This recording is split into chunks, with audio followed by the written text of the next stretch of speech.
Assalamualaikum warahmatullahi wabarakatuh. Nama saya Yoga Perkasa Didik, dan kali ini saya akan membahas sebuah soal di mana terdapat segitiga dan di dalamnya ada 10 bola. Tujuan dari soal ini adalah kita untuk mencari limit antara AN per BN, di mana AN sendiri mengacu kepada total luas semua lingkaran, sedangkan si BN mengacu kepada luas segitiga. Nah, untuk mengerjakan soal ini, tentunya awal-awal kita harus nyari yang namanya BN, AN-nya dulu, atau total eh, luas semua lingkaran. Untuk nyari total luas semua lingkaran, kita memakai yang namanya rumus luas lingkaran. Jadi rumus luas lingkaran sendiri adalah pi r pangkat 2. Jari-jari atau r-nya ini kan udah ketemu nih, 1. Berarti kita tinggal masukin pi dikali 1 pangkat 2 sama dengan pi. Nah, pi-nya ini jadi luas lingkaran. Nah, geser dulu, luas lingkaran.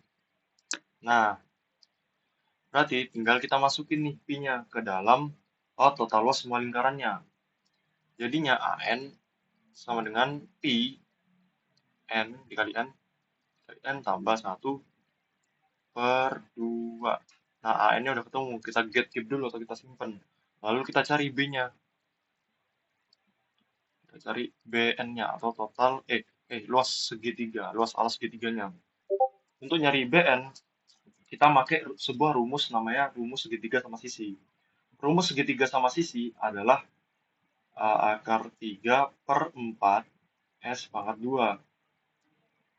Nah, kan kita tahu sendiri nih, kalau misal satu lingkaran ini diagonalnya tuh 2 dari ruas kiri sampai ruas kanan. Kok bisa 2? Karena jari-jarinya satu.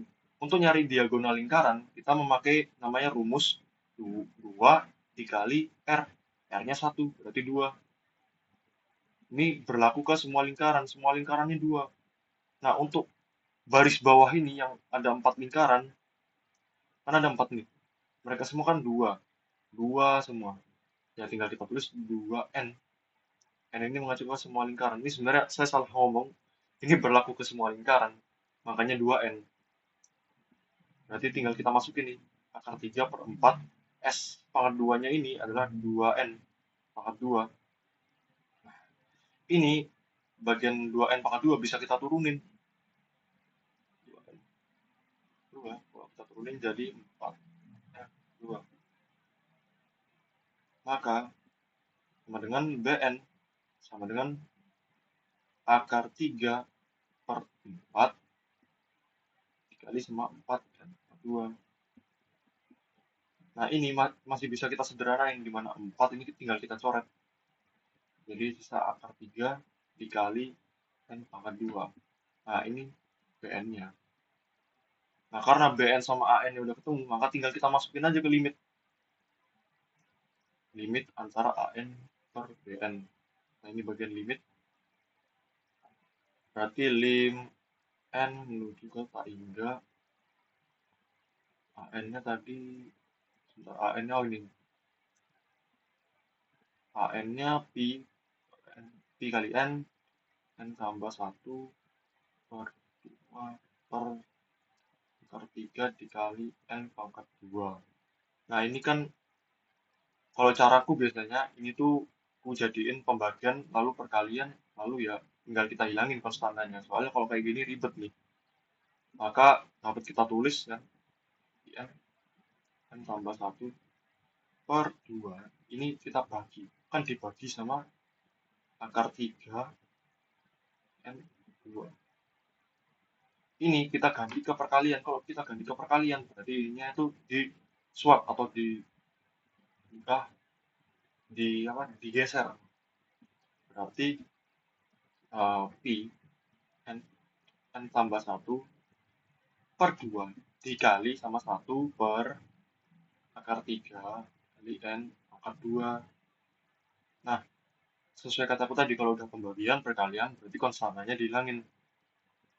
Konstanta yang perlu kita hilangin itu ada pi 2 sama akar 3. Ini mohon maaf koreksi kalau misalnya salah ya.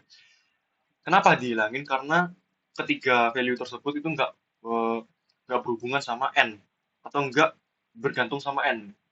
Simpelnya kayak gitu sih. Berarti dapat kita tulis hasil setelah penghilangan apa konstantanya, pi per 2 akar 3 dikali sama n tambah 1 per n pangkat 2. Nah, bagian ini dapat kita turunin dengan bentuk n 1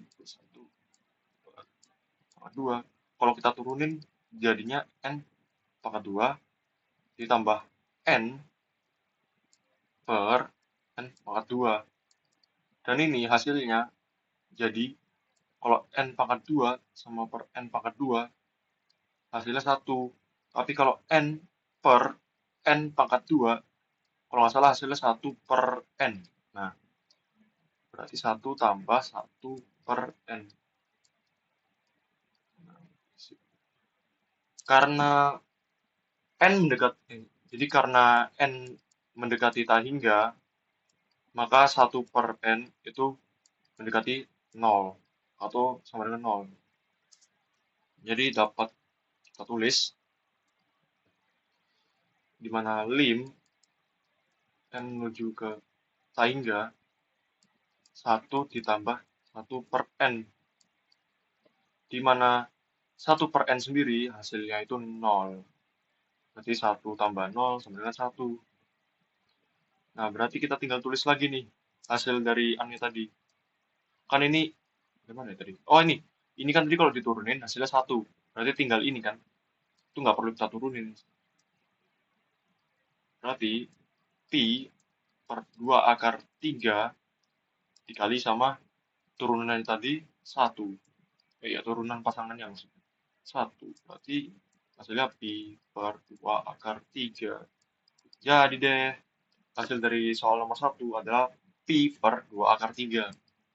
Nah, saya zoom out dulu biar kelihatan. Nah, berikut hasil dari soal nomor 1. Saya akan lanjut ke soal nomor 2.